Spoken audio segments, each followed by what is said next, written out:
नमस्कार. आर न्यूजच्या शुक्रवार दिनांक 17 मेच्या बातमीपत्रात आपलं मनपूर्वक स्वागत. या बातमीपत्राचे प्रायोजक आहेत महालक्ष्मी TMT बार्स. नाते अविरत जुळते आणि प्रत्येकाच्या मनातील चव जपणारे महालक्ष्मी सुरेश मसाले.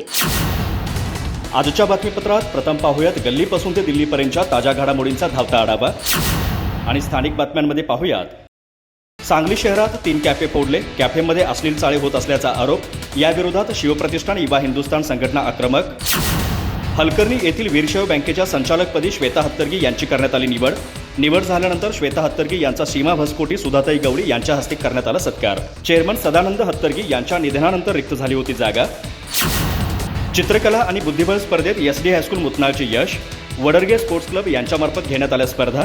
दोन्ही स्पर्धेत विद्यालयाला मिळाला दुसरा क्रमांक. हलकर्णी आरोग्य केंद्राअंतर्गत राष्ट्रीय डेंग्यू दिवस साजरा. केंद्राअंतर्गत सर्व उपकेंद्रात करण्यात आली जागरूकता. लक्षणे, कारणे आणि उपचाराबद्दल करण्यात आलं मार्गदर्शन. चंदगड तालुक्यातील शेनोळी येथे महालक्ष्मी यात्रा उत्साहात. देवीचा जय जयकार आणि भंडाऱ्याचे उधळण. हजारो भाविकांच्या उपस्थितीत भक्तिमय सोहळा. हलकर्णी भाग हायस्कूल माजी विद्यार्थ्यांचा स्नेहमेळावा उत्साहात. 32 वर्षानंतर झाली वर्गमित्रांची अनोखी भेट. 115 विद्यार्थ्यांनी घेतला सहभाग.